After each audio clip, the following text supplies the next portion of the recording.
Dans mes voyages, je n'ai pas trouvé des réponses, mais uniquement des merveilles. Marty Rubin. Les ruines d'une ancienne pyramide trônent depuis que je suis tout gosse sur les hauteurs de mon village. On peut la rejoindre à pied via un sentier zigzagant à travers le maquis. Des tas de légendes courent sur la présence de cette pyramide.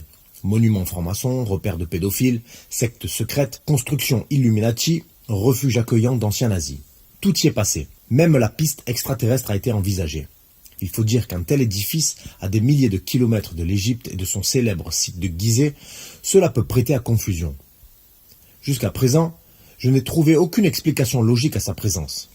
Ce que je sais, c'est qu'elle est bel et bien là. Et à chaque fois que j'y vais, j'ai l'impression de la redécouvrir un peu plus. Elle représente quelque chose de magique, d'ésotérique, que je ne saurais expliquer. Rares sont les pyramides en France. La nôtre, parce que j'estime qu'elle nous appartient tous un peu, possède ce mysticisme qui pousse chacun de ses visiteurs à vouloir en apprendre plus sur son histoire. Nombreux sont les explorateurs, amateurs ou professionnels, spéléologues ou simples curieux comme mes potes et moi, qui sont venus la visiter, la squatter, l'explorer plusieurs fois. Chez nous, c'est une tradition que de s'y rendre. À pied, l'été, sous la chaleur écrasante du soleil du sud, l'expédition se transforme en une sorte de rite initiatique, un pèlerinage à faire au moins une fois dans sa vie. Le sentier y menant abrite de nombreuses hardes de sangliers. Leur odeur forte et stagnante envahit les lieux avec puissance. Les vipères, elles aussi, très nombreuses mais bien plus discrètes, peuvent rapidement en décourager plus d'un. Ces multiples obstacles créent une atmosphère d'aventure particulière. Une aventure qu'il faut mériter, dotée d'un petit côté mythique, un peu comme dans les films d'Indiana Jones. Malgré cela, j'estime qu'avec de bonnes chaussures de randonnée, assez d'eau pour ne pas crever déshydraté, un semblant de cardio et surtout beaucoup de volonté, on est en capacité d'y accéder facilement. C'est une immense fierté de l'atteindre. La voir se dessiner devant nous, se livrer de toute sa majestuosité et, je dois le dire, assez jouissif. Avoir le privilège de regarder le monde haut perché sur son toit de pierre, cela n'a pas de prix. Cela procure même un sentiment d'accomplissement magnifique. On se sent à la fois puissant et minuscule face à la nature et son paysage fascinant qui s'étend sous nos pieds. Juché sur son socle, on se prendrait presque pour le roi du monde. Déjà tout gamin, mon père y allait, le père de mon père également. Mon tour est venu finalement, et comme pour le moment, mes enfants sont trop petits, je sais qu'un jour viendra où je les y emmènerai. Je préparerai notre expédition soigneusement afin que mes gosses se rappellent toute leur vie de ce jour merveilleux et qu'ils aient envie de transmettre cet amour à leurs enfants. Un amour inconditionnel, l'amour du terroir. C'est pour ce côté immuable que la pyramide demeure un lieu exceptionnel, dégageant une aura surnaturelle. C'est assez inexplicable dit comme cela, il faut absolument la voir pour le ressentir. Rien que d'en parler, j'en ai la chair de poule. Il y a longtemps, bien avant ma naissance, une personne passionnée, dont je ne connais pas l'identité, y a installé une échelle de fer arrachée à même la roche, permettant de descendre à l'intérieur. Cette personne n'a pas fait les choses à moitié, puisque l'échelle est toujours là, rouillée, solide, vestige résistant au temps. Moi, même si je m'y suis déjà rendu plusieurs fois avec mes amis, comme je vous ai dit précédemment, jamais encore je ne suis descendu à l'intérieur de la pyramide. J'ai toujours eu peur de me casser la gueule, de tomber de l'échelle. Il n'y a rien à faire. J'ai eu beau constater par moi-même sa solidité, je n'ose pas. Mon appréhension est plus forte que mon désir. Le passage m'effraie. Le fait que l'échelle soit aussi vertigineuse me flanque une trouille bleue. J'ai essayé moult techniques, différentes approches, rien n'y fait. En réalité, je pense savoir d'où vient mon blocage. Là-bas, sur les hauts du maquis, les secours mettent du temps à intervenir. S'il existe effectivement un poste de sauvetage équipé d'une belle armada d'hélicos quelques kilomètres plus bas, je reste persuadé que même eux seraient impuissants en cas d'accident grave. C'est ma hantise. Voilà ce qui me bloque. M'évanouir, par exemple, fort possible avec ces pics de chaleur estivaux, ou être victime d'une sévère hémorragie, me vider de mon sang, m'empêche d'en profiter pleinement. Cependant, depuis que la pyramide existe, je n'ai jamais encore entendu parler d'accident mortel directement en lien avec sa présence. Ici, nous savons tous qu'il y a déjà eu quelques malaises fatales sur le sentier. Des anciens, des pépés qui se croyaient immortels et qui y sont montés sûrement pour se prouver qu'ils étaient encore de robustes et vaillants gaillards, mais que le pastis plus encore que le soleil a terrassé avant d'arriver jusqu'en haut. Quelques morsures de vipères aussi, qui malgré les titres alarmants dans les journaux du coin, ont toutes été soignées rapidement à l'hôpital régional. Mis à part cela, pas le moindre accident à signaler aux abords, ni à l'intérieur de la pyramide. Personne n'est jamais tombé de l'échelle. Personne. Il faut absolument que j'arrive à me mettre cela en tête.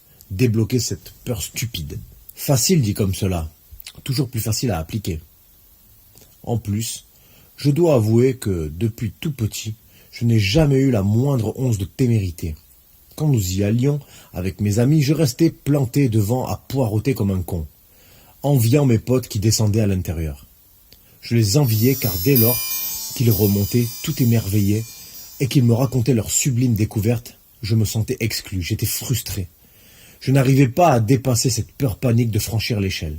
Mes amis me rapportaient en détail ce qu'ils y avaient vu. C'est comme cela que j'ai su que l'intérieur de la pyramide se composait de 3 salles, réparties sur 3 étages différents. Une autre échelle nous mène à la 2e salle. Mes amis m'ont toujours assuré que l'échelle rouillée permettant d'atteindre la première salle est de loin la plus longue et impressionnante des deux. L'autre, courte, est, quant à elle, légèrement moins solide. La 3e salle est accessible uniquement via un passage étroit et exigu.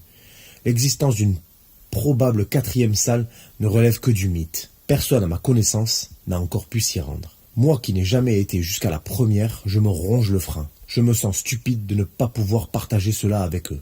Quand nous y allions, nous partions à 3 la plupart du temps. Jean-Mi, Jay et moi. Je me sentais un peu comme la dernière roue du carrosse, car j'étais le seul qui flippait de descendre. Alors, bien sûr, même si mes potes ne me le disaient pas de but en blanc, ils me le faisaient comprendre. Vous savez, un seul regard suffit parfois à faire passer des messages limpides. Cela se voyait dans leurs yeux qu'ils me prenaient gentiment pour un lâche. Tout a changé le jour où mon pote Jay est venu chez moi avec une vidéo d'un groupe de jeunes militants qui voulaient en boucher l'accès. Cagoulés, ces derniers se vantaient dans un message posté sur Twitter de vouloir mener une action devant son entrée principale, afin, selon leurs propres mots, de commémorer la mémoire de ses victimes et de réparer l'histoire. Ils soutenaient mordicus que la pyramide, par le passé, avait été le théâtre de nombreux sacrifices humains. Je n'y croyais pas trop. Pour moi, ce qu'ils voulaient faire n'était rien d'autre qu'un coup de pub consistant à faire connaître leur groupuscule. Les jeunes sont prêts à tout pour quelques vues sur Internet, y compris à ne rien respecter. Je trouvais leur démarche tellement stupide et irrespectueuse. Auparavant, ces mêmes jeunes avaient déversé de la peinture blanche sur des statues à Bordeaux. Comment pouvait-on vouloir détériorer et dégrader quelque chose qui allait nous survivre des siècles et des siècles avant notre mort? Pour les générations anciennes, futures et présentes, l'action de ce groupuscule aux allures vengeresses ressemblait énormément à une insulte jetée en pleine face de tous les habitants de la région. Qu'est-ce que l'on fait lorsqu'on se sent insulté? On riposte. Là, en menant cette action, ils allaient toucher à bien plus qu'un édifice. Ils dégraderaient un des derniers témoins du passé. Quelles preuves avaient-ils sur ces prétendus sacrifices? Quels éléments avaient-ils en leur possession afin de prouver leur dire? Cette pyramide, c'est un monument historique, un lieu symbolique pour plusieurs générations. Et puis le passé reste le passé. On ne peut pas détruire des monuments tout simplement parce qu'il s'y est déroulé des choses horribles. Dans ce cas, détruisons une grosse partie des monuments. Chaque monument a plus ou moins été le théâtre d'événements tragiques. Avec cette même logique, détruisons de nombreux bâtiments français, pour lesquels des milliers de gens sont morts dans d'atroces souffrances. Détruisons et murons les cathédrales, les chapelles, les châteaux, faisons fondre l'or volé à l'Afrique. Et ce, dans toute l'Europe. Cette cancel culture, portée aveuglément par le biais des réseaux sociaux, devient insupportable. Je veux pouvoir garder mon histoire, mes racines, et vivre au présent cet instant gravé. Les transmettre à ma descendance. Mes gosses ont le droit d'y aller eux aussi. Cela fait partie de notre patrimoine régional. Il faut agir et vite. Jay me regarde. Il lit dans mes pensées. Nous nous comprenons tous les deux. Je sais que dès demain, à l'aube, nous serons sur place, prêts à tout pour défendre notre pyramide. Je sais aussi que Jean-Mi sera présent lui aussi. Et s'il faut rameuter tous les pailloux du coin, alors soit. Nous le ferons sans hésitation. Jamais ils ne boucheront l'accès à notre pyramide. Jamais. Nous sommes déterminés, très déterminés. Trop peut-être. Après avoir tous les trois passé la soirée chez Jay, sur le coup de 6 heures du matin, enveloppés d'une aube orangée magnifique, nous nous engageons motivés sur le sentier du Maquis. Il va faire chaud aujourd'hui. La chaleur des rayons solaires cogne ma peau avec rage. Jay est devant, accompagné de sa chienne, une magnifique femelle américaine Staffordshire, terrier noir et blanche. Jean-Mi siffle à tue-tête depuis notre départ. Il n'a pas l'air stressé. Moi, j'ai déjà grand soif. Dans mon sac à dos, j'ai pris de quoi boire en quantité, mais j'essaie d'économiser mon eau avec parcimonie. Je ne sais pas combien de temps notre petite expédition va durer. Alors, prévoyant, j'ai également pris un sac de couchage, juste au cas où.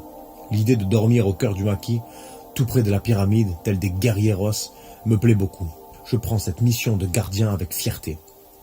La tente ronde de Jean-Mi valse sur son dos à chacun de ses pas. Le soleil se lève sur nous au fur et à mesure que nous nous enfonçons parmi les broussailles. Après avoir croisé une femelle sanglier accompagnée de 2 de ses marcassins, terrorisés, ainsi qu'une charmante vipère à pic d'un marron envoûtant, nous arrivons enfin devant la pyramide. Les lieux sont déserts. Il est bien trop tôt pour y voir défiler du monde. Je m'assois sur son toit de pierre érodé et bois une grande rasade d'eau en regardant le ciel. Je transpire à grosses gouttes. En contrebas, le paysage est somptueux. Quand je l'observe, je me rends compte pourquoi je suis tant attaché à ma région. Sur la droite, au fond de la vallée, les villages environnants se réveillent. Le ciel bleu azur les tire de leur sommeil. La vie s'active. Les premières voitures empruntent les routes enlacées jusqu'à la ville. Jay sort une machette de son sac. Il me sourit tout en l'agitant habilement. J'entends le bruit de la lame siffler, découpant l'air. J'espère que tu n'auras pas à t'en servir. Il me fait un clin d'œil. Je ne sais pas comment dois-je interpréter ce signe. Il a l'air prêt à défendre notre territoire. Sa détermination, au lieu de me rassurer, m'inquiète grandement. Nous attendons jusqu'à 9 heures environ. Le premier groupe de jeunes arrive.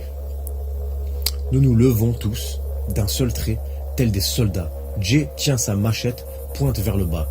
Le long de son corps, il est tendu. Je vois ses muscles du visage se crisper. Quand j'observe les jeunes présents, je ne peux m'empêcher d'esquisser un sourire narquois.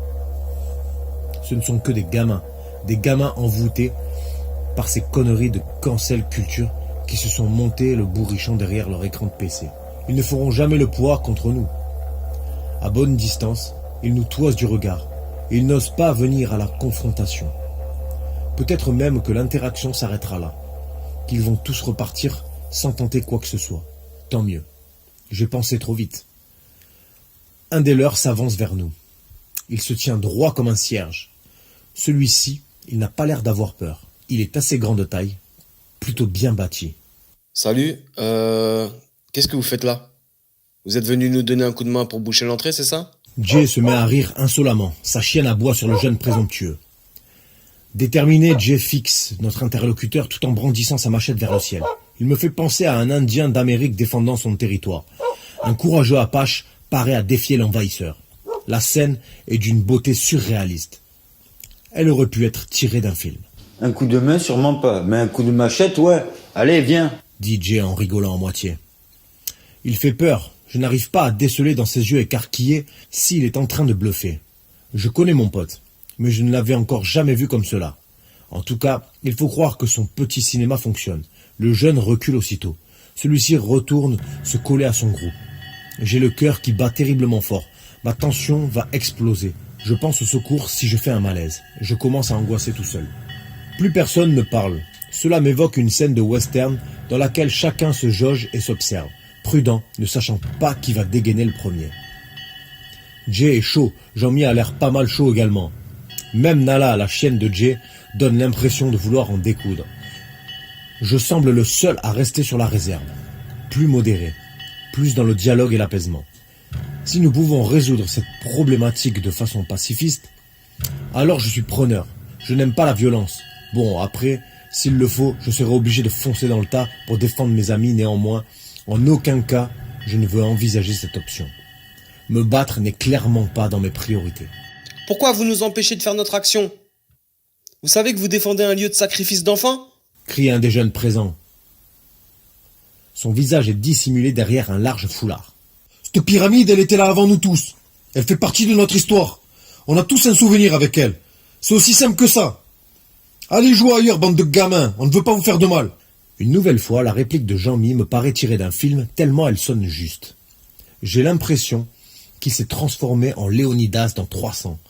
Il a prononcé ces quelques mots avec un tel charisme qu'il m'a littéralement donné des frissons dans tout le corps. J'espère que ces petits jeunes vont comprendre que ces mots suffiront à les décourager. Apparemment non. Ils s'avancent jusqu'à nous, en un bloc soudé. Ils ne sont plus qu'à quelques mètres. Derrière eux, un deuxième groupe apparaît. Ils sont beaucoup plus nombreux cette fois-ci. Numériquement, nous sommes surpassés. Je regarde mes amis, nous sommes 3, ils sont plus du triple. Un des jeunes tient à la main une batte de baseball. Pitié que tout cela ne se finisse pas en effusion de sang. Je tremble de mes 4 membres. On ne veut pas aller jusqu'à utiliser la violence, sérieux. Allez, laissez-nous passer. Jay s'avance vers eux et sans se démonter le moins du monde, vient coller son front contre celui du porte-parole. L'ambiance est électrique. Que va-t-il se passer? Papy, ne fais pas n'importe quoi. Lui lance Jean-Mi. Jay se retourne surpris par ce rappel. Il crache au sol et revient parmi nous dépité. Ouf, son geste de recul me soulage un peu. On peut peut-être trouver un terrain d'entente, non? On ne veut mal à personne, nous. Laissez-nous juste condamner l'accès à la pyramide et après on repart direct. Vous avez ma parole. Sérieux? Quelle condescendance! Pour qui il se prend celui-là? Il a compris qu'on ne fait pas le poids. Il tente de prendre le dessus sur nous. En réalité, il sait qu'il a déjà. Nous ne sommes pas assez nombreux. Les menaces ne suffiront pas à les dissuader. Qui pourrais-je appeler pour venir nous prêter main forte? Je sors mon téléphone, fais défiler mon répertoire de contacts, mais je ne vois personne qui puisse nous aider. Nous devrons les affronter seuls. J'angoisse de plus belle. Dans quoi je me suis fourré? Vous n'êtes pas obligés de faire ça. C'est une merveille, cette pyramide. Soyez pas cons, les gars. Je tente de leur dire calmement. Tout part en vrille à ce moment précis. Je ne sais pas trop pourquoi, mais Jay, qui se retenait depuis, pète subitement les plombs. Il se rue sur le premier gars qu'il trouve et lui assène un énorme coup de poing en plein dans la mâchoire. À mon plus grand dam, la bagarre commence. Tout le monde se met à se taper dessus. Je vois Jean-Mi distribuer des coups au hasard, ses poings exécutant un balai aléatoire. Il met à terre un premier jeune, puis un second avec une aisance déconcertante. Moi, tétanisé, je ne bouge pas. Je me tiens devant la pyramide démunie. Soudainement, je sens quelqu'un me pousser violemment. Il m'a attaqué par surprise de côté. Je n'ai rien vu venir. J'ai juste le temps de me rattraper à l'échelle. J'ai la main droite entaillée. Elle saigne beaucoup. J'essaie de remonter, mais un des barreaux de métal oxydé, jusqu'ici solide, se rompt et je bascule immédiatement à l'intérieur de la première salle de la pyramide. Fort heureusement, mon gros sac à dos de randonnée amortit ma chute. J'ai extrêmement mal au dos, mais je suis en vie. En haut, j'entends des cris, des bruits de coups. Je vois un de nos assaillants pousser Jay. Mon ami a moins de chance que moi et il tombe en plein sur sa jambe d'appui. J'entends le bruit de son os se briser dans un craquement horrible. Son tibia sort disgracieusement de sa jambe, déchirant sur quelques centimètres le tissu de son vêtement. Jay se met à hurler de douleur. Sonné, il se couche sur le flanc. Ma main saigne abondamment. J'ai la paume ouverte. On peut voir la chair déchirée battre au rythme de mes pulsations cardiaques. C'est là qu'un énorme claquement résonne, comme un gigantesque pétard. Je me mets à paniquer. La détonation s'apparente à un tir d'arme à feu. Tout de suite, je pense à Jean-Mi. À l'aide de ma main valide, je sors mon téléphone et appelle les secours. La femme au bout du fil me demande ma localisation et me dit dans la foulée qu'ils vont nous envoyer l'hélico de sauvetage. Plus haut, le tumulte a cessé. Jay est dans les vapes. Il a enroulé son t-shirt blanc autour de sa jambe pour faire un garrot. Le sang a déjà presque entièrement recouvert son vêtement. Son artère fémorale semble touchée. J'espère que ça va aller. Où est donc passé Jean-Mi? Et s'il s'était fait tuer par le groupe de jeunes militants? Jay commence clairement à tourner de l'œil. Paniqué, je vois qu'il est en train de perdre connaissance. « Jay, mon pote, ne t'endors pas, reste avec moi !» Il me regarde et sourit légèrement. Je n'arrive pas à savoir s'il m'a compris.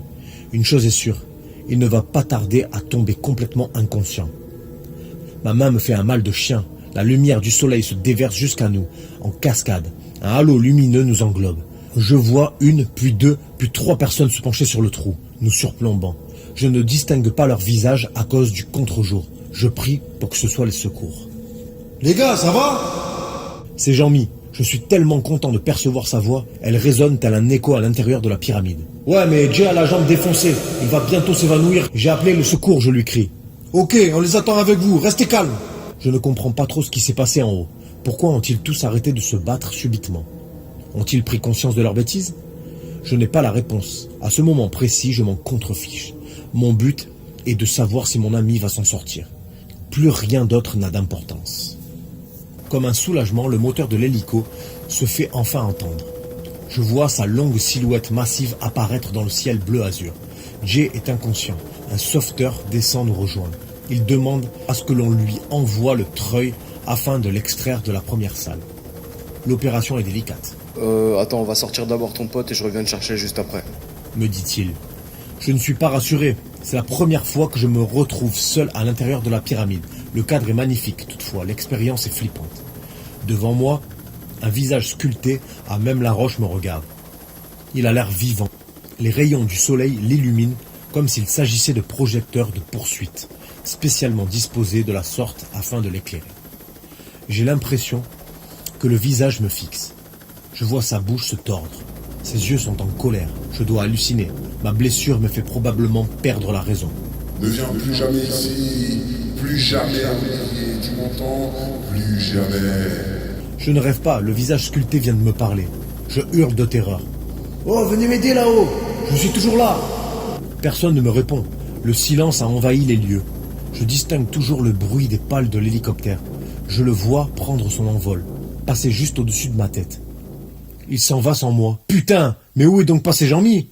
Des silhouettes floues s'approchent du bord. Je les appelle à l'aide. Je n'arrive pas à distinguer leur visage.